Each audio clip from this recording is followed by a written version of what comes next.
안녕하세요. 지구과학의 친절하고 디테일한 남자 정영일입니다. 자, 우리 2025 수능을 준비하는 우리 친구들 입장에서 오늘은 어떻게 하면 수능에서 고득점을 받을 수 있을까 한번 같이 생각해 보려고 이런 시간 마련했습니다. 자, 일단은 선생님이 오늘 순서 이렇게 한번 말씀을 드려볼게요. 자, 일단 시작은 맨 처음에 수능 출제 경향이 변했습니다. 그죠? 그 내용 먼저 말씀드리고, 자, 이 경향에 맞게끔 이제 출제하시는 분들도 무언가 지침이 있겠죠. 그 지침에 어떤 것들이 있는지, 그리고 그렇게 출제된 문제들을 우리가 어떻게 하면 잘 맞을 수 있을지, 고득점 전략, 마지막으로 우리 방학 중, 학기 중 어떻게 공부해야 될 건지 거기까지 쭉 한번 말씀드려볼게요. 뭔가 체계가 있죠. 자, 일단 시작은 맨 처음 수능 출제 경향이 변했습니다. 특히나 작년부터 변했죠. 그때 그 두 가지를 말씀드리면 아마도 이 정도일 것 같아요. 하나는 뭐냐면 소위 킬러 문항이라고 하는 초고난도 문항 있죠. 그 고난도 문항을 더 이상 내지 않겠다, 출제 배제하겠다라는 게 첫 번째예요. 자, 그리고 이게 배제되다 보니까 이제 선생님들 출제하실 때 무언가 고민이 생깁니다. 어떻게 하면 최상위권과 상위권을 구별할 수 있을까? 이런 고민들을 하다 보니 무언가 출제할 때 난도 확보가 좀 어려울 것 같아요. 그죠? 그래서 난도 확보를 어떻게 할 것인가? 요거 두 개가 큰 이슈였습니다. 그리고 이게 작년뿐만 아니라 올해도 마찬가지예요. 이 두 가지가 변했죠. 자, 여기에서 첫 번째 우리 고난도 문항, 특히나 초고난도 문항 보통 이렇게 정의를 합니다. 자, 일단은 우리가 문제를 풀이함에 있어서 무언가 약간 지구과학과 관계없는 거를 물어보는 경우가 있어요. 그죠? 그걸 포함해서 이렇게 정의를 한다고 하네요. 첫 번째는 고등학교 교육 과정을 과도하게 벗어났대요. 과도하게. 또한 무언가 추론할 때 너무나 깊이 있는 추론, 이런 게 필요한, 그래서 실수하기 딱 좋게끔 만드는 문항들, 이게 첫 번째 무언가 우리가 배제하게 된 그런 문항의 유형이고요. 자, 두 번째는 우리가 지구과학 공부했고 그걸로 문제를 푸는데 다른 과목을 들은 친구들이 조금 더 유리할 수 있는, 예를 들면 기하 있죠. 기하를 들은 친구들과 듣지 않은 친구들이 있어서 무언가 차이가 생기는 그런 것과 관련된 문항들도 우리가 배제하겠다. 그리고 마지막 보니까 무언가 너무 복잡해요. 또는 너무나 과도하게 불충분하고 그런 것 때문에 문제풀이에 있어서 실수를 할 수 있게 하는, 그리고 또한 여기 마지막 같은 경우는 문제풀이 이걸 너무 많이 풀어본 친구들, 그게 연습인 거죠. 훈련을 많이 친구들한테 유리할 수 있는 그런 문항들, 얘네를 배제하겠다. 요게 지금 작년에 이슈가 되었던, 예를 들어 드릴게요. 첫 번째 이런 문항을 본 적 있을 겁니다. 기출문제 풀다 보면 본 적 있죠. 자, 이 문제를 풀면 있어. 일단 시작은 글이 너무 길어요. 지구과학에서 이렇게 글이 긴 경우가 많지 않습니다. 그런데 너무 길고요. 읽어보면은 무슨 말인지 이해가 잘 안 돼요. 보다시피 중심별의 반지름에 대한 행성의 반지름도 나와 있지만 행성의 중심과 중심별의 중심 사이 거리는, 그쵸, 뭔가 딱 떨어지는 문장이긴 하지만 읽을 때는요 너무나 부담스러워요. 이런 문항들. 또한 문제 풀 때 이 문제 풀어 말겠지만 동그라미도 그려야 되고요, 직선도 그려야 되고요, 분해도 해야 되고요, 그리고 닮음도 써야 돼요. 그죠? 자, 이런 문항은 아마도 수학 교과목 중에서 특정 교과목을 들은 친구들은 유리하겠지. 그걸 듣지 않은 친구들은 도대체 이게 뭔가, 이런 차이가 생길 수 있다는 거. 이런 게 지금 우리가 배제된 문항의 유형입니다. 앞으로 또한 지구학토의 경우에는 이걸 보면은 뭔가 마음이 조금 곤란해지시죠. 우리가 지구 자기 3요소를 공부합니다. 그런데 그거를 평가하기보다는 무언가 벡터가 나와 있고요, 또 분해해야 되고요, 이런 문항들은 이제 더 이상 출제하지 않겠다라는 게 지금 첫 번째 경향이죠. 그렇죠? 자, 그런데 문제는 뭐라고요? 이렇게 이런 문항들을 배제하는 것은 맞지만 배제함으로써 우리 평가원에서 고민은 결국에 수능 시험은 결국에는 변별해야 됩니다. 최상위권, 상위권, 중위권, 하위권 변별해야 되는데 그 변별이 곤란해지는 거예요. 자, 그래서 두 번째 요런 말이 나오는 거죠. 어떻게 변별하지? 어떻게 하면 그걸 구분할 수 있을 정도로 난이도를 만들까? 확보할 수 있을까? 이게 두 번째 이슈가 됐던 거고, 자, 그 방법 중에 하나가 여기입니다. 초고난도 문항은 출제하지 않겠지만 고난도 문항을 여러 개 출제하면 되는 거예요. 그래서 지금 요게 또 우리한테는 충격적인 거죠. 어려운 문제 중에 아주 어려운 건 나오진 않지만 어려운 게 많습니다. 문항 수 자체가 많아지는 거예요. 생각 한번 해볼게요. 여러분 지구과학의 수능 특강 입장에서는 그 단원 10개입니다. 그 10개 단원 중에서 몇 개 단원은 쉬워요. 그쵸? 아, 여기 단원은 좀 공부하기 수월해. 그쵸? 그런 단원이 있었습니다. 그런데 지금은 어때요? 그 쉬웠다라고 생각하는 단원에서도 어려운 문제가 충분히 나옵니다. 아까 우리 처음 봤던 그 문항 있죠? 9단원 거예요. 그런데 예전에 9단원은 문제가 이렇게 났어요. 요거는 엄청 쉽습니다. 이렇게 쉬웠던 단원인데 그렇게 표현할 수도 있다는 거죠. 그렇죠? 무슨 얘기죠? 모든 단원에서 어려운 문항 출제가 가능합니다. 고난도 문항. 예를 들면 이것도 마찬가지입니다. 우리가 방사성 동위원소 반감기 활용해서 우리 절대연령 구하죠. 근데 그게 예전에 쉬웠어요. 자, 그런데 지금 보다시피 이렇게 짤막한 문단, 글만 가지고도 고난도 출제가 가능합니다. 그러니 우리는 이런 문항을 풀어내려면 무언가 대비책이 필요하겠죠. 그 대비책과 관련된 걸 설명드리려고 지금 하는 겁니다.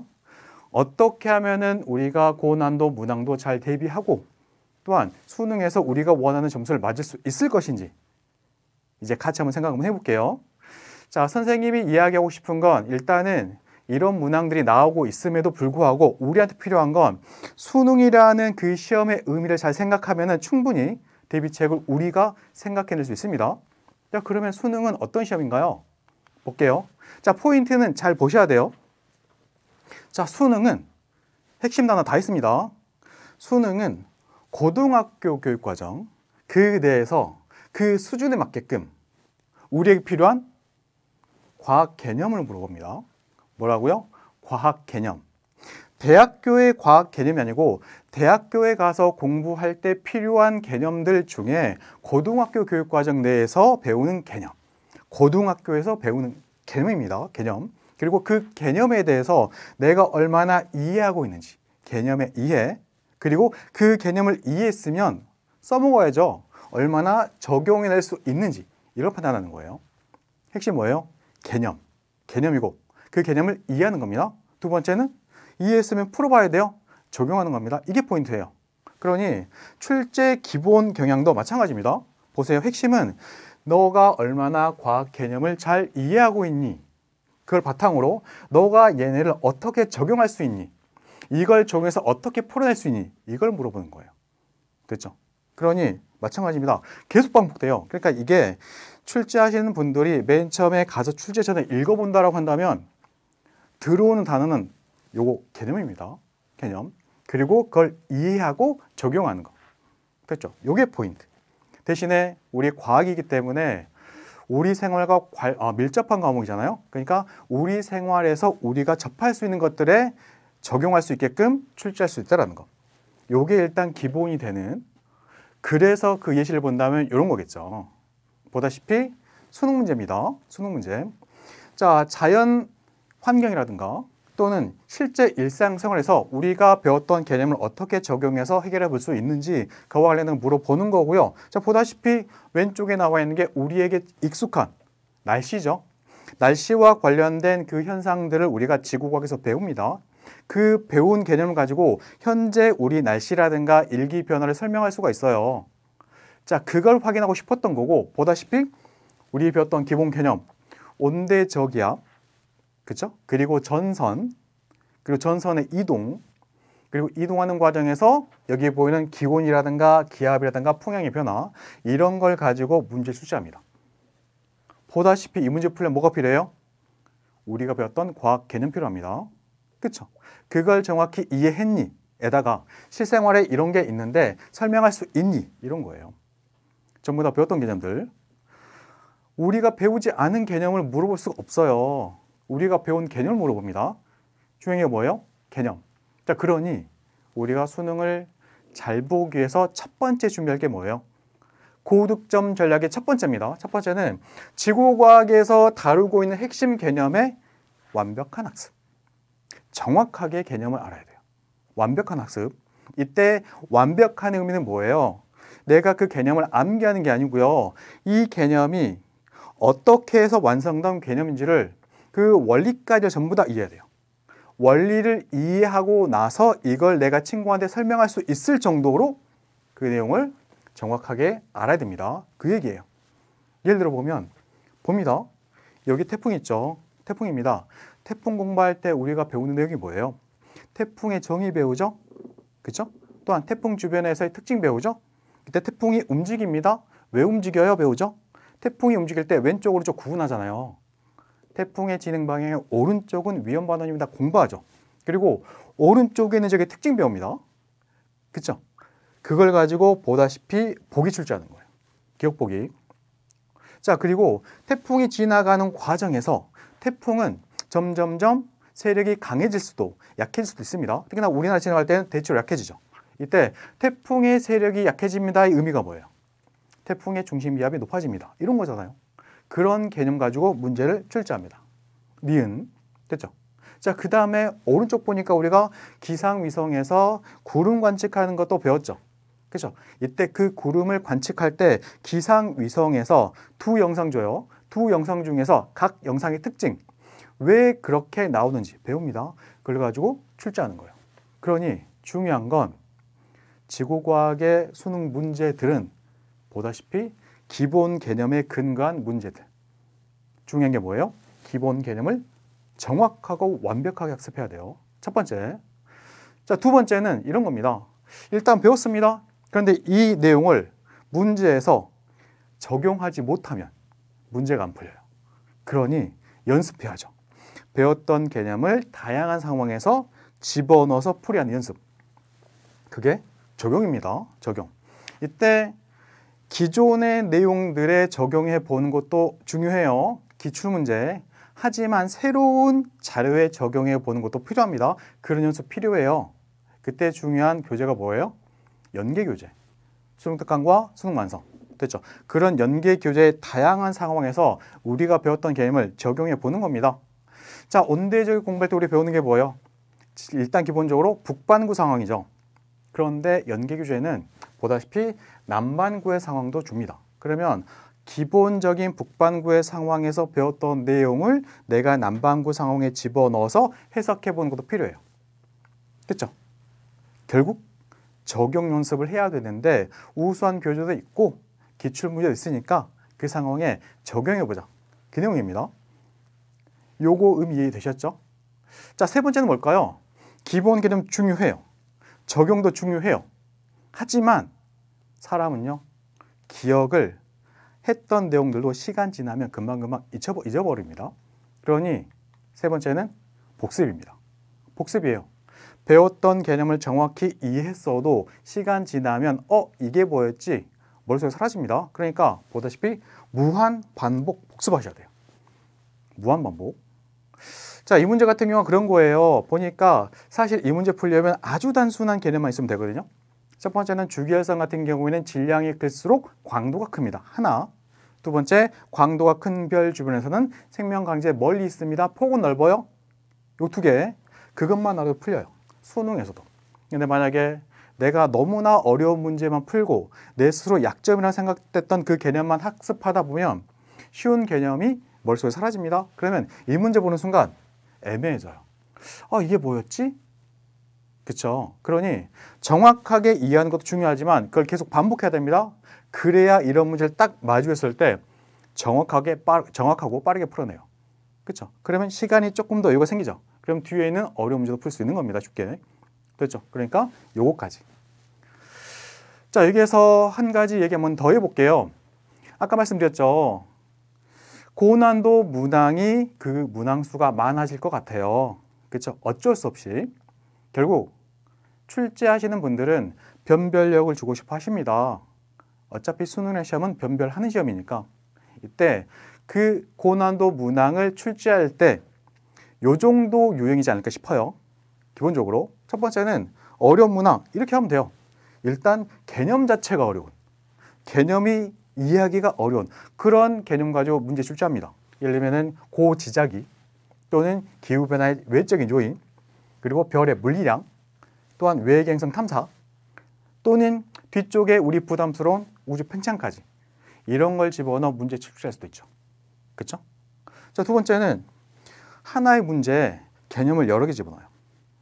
여러 개의 개념을 전부 다 이해해 풀 수 있는 그런 문제로 출제합니다. 마찬가지로 이것도 마찬가지로 변별 가능하죠. 세 번째는 이 보기를 봤는데 이 보기가 좀 애매해요.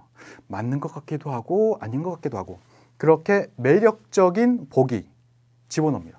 그러면 이것만으로도 변별이 가능해요. 그러니 이걸 보면서 우리가 느껴야 될 건 뭐예요?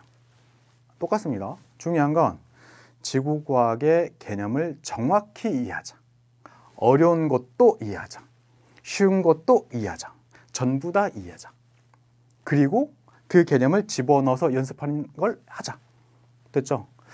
자, 몇 가지 예를 들어볼게요. 어려웠던 문항들. 첫 번째 예입니다. 보는 순간 일단은 별의 물리량이네요. 그리고 여기 보니까 표면 온도 나와 있고 절대 등급 나와 있고 거리가 나와 있고 람다 맥스 나와 있고 반지름 있고 등급이 있습니다. 그러면 별의 물리량 안 그래도 어려운데 거기서 배우는 걸 여러 가지 물어보네요. 게다가 계산도 해야 되네요. 그러면 일단 별의 물리량 단원이라는 것 자체만으로도 어려워요. 그렇죠? 자, 두 번째는 이렇습니다. 자, 여기 보이는 이 문항도 마찬가지 실제로 정답률이 낮았는데요. 문제 보니까 이걸 해석함에 있어 일단 우리 첫 번째 대기의 변화에서 배우는 그 바람, 뭐 계절풍 알아야 되고요. 그 다음에 여기 보이는 해류 알아야 되고요. 그 다음에 에크만송 알아야 되고요. 용승 알아야 돼요. 그러면 요거 하나의 문항이지만 내가 연상해서 적용할 개념이 워낙 많습니다. 그럼 어때요? 당연히 어렵게 느껴지겠죠. 그렇죠? 물론 지구과학의 전체 내용을 머릿속에 담고 있고 정확히 이해하고 있는 친구들은 쉬운 문제예요. 근데 그게 아니면 어렵습니다. 다시 한번 개념의 이해는 정말 중요합니다. 자, 또한 여기 볼게요. 마찬가지입니다. 이 문제를 풀 때 필요한 개념 뭐냐면 일단 판의 경계 필요하고요. 판의 경계. 그렇죠? 그 다음에 열점에 의한 판의 이동 필요하고요. 고지작에 관련된 거 필요하고요. 게다가 상황은 남반구입니다. 그럼 마찬가지 어렵겠죠. 그렇죠? 또한 이거 볼게요. 자, 이 문항 같은 경우에는 왼쪽에 여기 디귿 보기가 그때 당시 어려웠던, 그러니까 하나의 보기를 어렵게 줄 수가 있는 거예요. 그리고 이 보기에서 이 보기를 풀려면 정확한 무언가의 개념의 이해가 필요한데 단순 암기인 친구들은 틀려라, 틀릴 수 있어요. 이렇게도 줄 수 있다는 겁니다. 디귿 보기의 옳고 그름을 판단할 때 필요한 건 뭐예요? 단순 암기가 아니고요. 정확한 이해입니다. 예를 들면은 나 부정합 공부할 때 부정합 면이 있대. 내가 길을 가다가 부정합을 봤는데 부정합이 하나, 두 개 보이네. 그럼 이 지역의 최소 윤기의 수는 2+1, 최소 3회. 이렇게 공부했다면 요거는 2회? 아닌 것 같은데? 이렇게 실수한다고요. 근데 만약에 부정합이라는 게 이렇게 생겨. 그 과정이 이렇고 실제 왼쪽에 있는 질 단면도에서 이 지역은 이런 변화를 겪었겠지라고 그 원리를 가지고 풀었으면 맞을 거예요. 그렇죠? 중요한 거는 다시 한번 개념을 전부 다 완벽하게 이해하는 거, 적용하는 거. 됐죠? 또한 마찬가지입니다. 여기 보이는 질 단면도가 있대요. 보이시죠? 여기 보이는 디귿 보기. 여기에서는 나이가 어떻게 되니? 이걸 정확히 이해하려면 지층이 어떻게 생성이 되고 얘네가 휘었을 때 그 나이를 판단할 수 있어야 돼요. 됐죠? 이런 거 충분히 이렇게 변별 가능합니다. 그러니 우리는 지구과학 공부할 때 정확하게 개념 이해하고 개념을 여러 가지 유형의 문제에 집어넣어서 해결하는 연습하셔야 돼요. 되셨죠? 자, 이제 그러니 우리에게 남은 건 뭐예요? 지금 전략을 말씀드렸습니다. 그 전략을 이제 내 것으로 받아들이고 그걸 반복해서 계속 하셔야 돼요. 언제까지? 수능 전까지. 자, 이때 우리 학사일정 한번 볼게요. 자, 우리 지금 어느 시점에서 듣고 있는지 모르겠지만 우리 고등학교 일반적인 학사 생활 일정은 3월에 개학하죠. 그리고 학평이 있습니다. 학평. 그리고 학교에 내신 시험 있죠. 그리고 이제 또 학평이 있습니다. 그 다음에 우리에게 필요한 첫 번째 평가원 모의고사. 물론 중간고사, 기말고사가 안 중요한 게 아니고 일단 우리에게 수능 입장에서는 수능에 있어서 나의 성적을 가늠해 볼 수 있는 첫 번째 모의고사 있습니다. 됐죠? 그 다음에 기말고사, 합평, 그 다음에 여름방학, 개학하고 나서 9월 모의평가. 실제 학교에서 상담하실 때 너 6월 모의평가가 이 정도 점수가 나왔네? 9월 모의평가가 이 정도 나올 것 같네? 시험 치르고 나서 이 정도 점수면 정시로 이 정도 대학을 갈 수 있을 것 같으니까 수시에서는 여기까지 써보자 라고 판단하십니다. 일반적으로. 그러니까 우리에 있어서 중요한 시험은 6월 모의평가, 9월 모의평가. 됐죠? 자, 이제 그리고 학평 있고 수능 봐요. 이렇게. 자, 여기에서 우리가 집중해야 할 시험은 물론 수능이 최우선이겠지만 여기 보면 6월 그다음에 9월 모의평가 있습니다. 이거 있어서 우리는 이렇게 스케줄 짜야 돼요. 일단 우리 무조건 6월 모의고사 전까지는요. 수능 관련된 개념 그리고 연계교재의 특강 얘는 무조건 끝내야 돼요. 듣죠? 무조건. 왜요? 실제 내가 공부한 거 가지고 전국에서 나의 위치를 판단할 수 있는 시험이니까. 재학생, 재수생 전부 다 보는 시험이니까. 그래서 6월 모의평가 전에 무조건 하는 개념을 한번 끝내야지. 이게 마지노선입니다. 무조건은 끝내야 돼, 무조건. 그리고 이제 나를 한번 테스트 한번 해보기. 그리고서 뭐예요? 계속 반복합니다. 계속. 언제까지? 수능까지. 반복. 근데 여기에서 우리에게 위기가 찾아옵니다. 언제요? 그게 바로 여름방학이에요. 여름방학. 왜죠? 학교에서 공부할 때는 옆에 친구도 공부하고요. 나도 왠지 공부해야 될 것 같아요. 그래서 합니다. 하지만 여름방학이 되는 순간부터 일부 친구들은요. 생활의 패턴이 바뀌어버려요.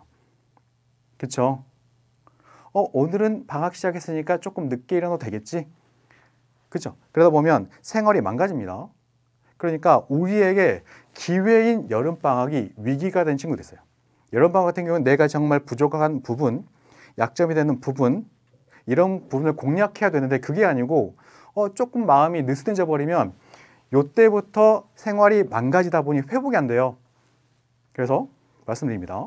여름방학은 정해진 시간에 일어나서 학교 생활처럼 일어나서 내가 오늘 여기까지 공부해야지 그 분량을 정하고 그리고 그만큼을 해낸 다음에 자야 돼요.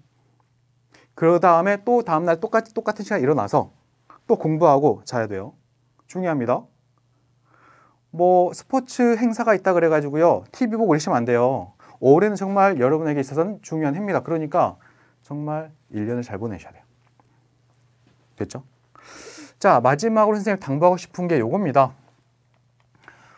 지구과학을 공부함에 있어서 많은 친구들이 이런 오류에 빠져요.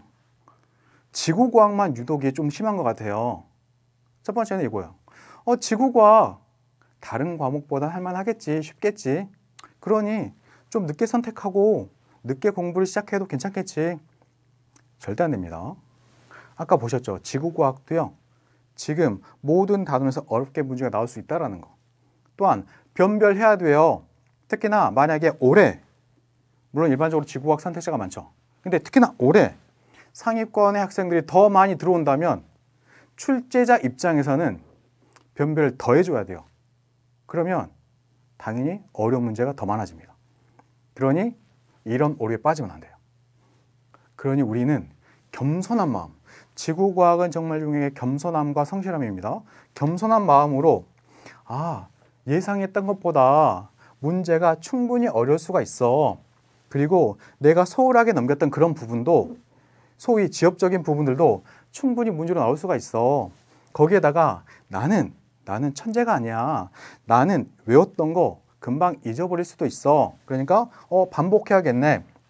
또한 너무나 쉽다고 생각해서 그냥 넘겼는데 여기에서도 문제가 어렵게 나올 수 있어.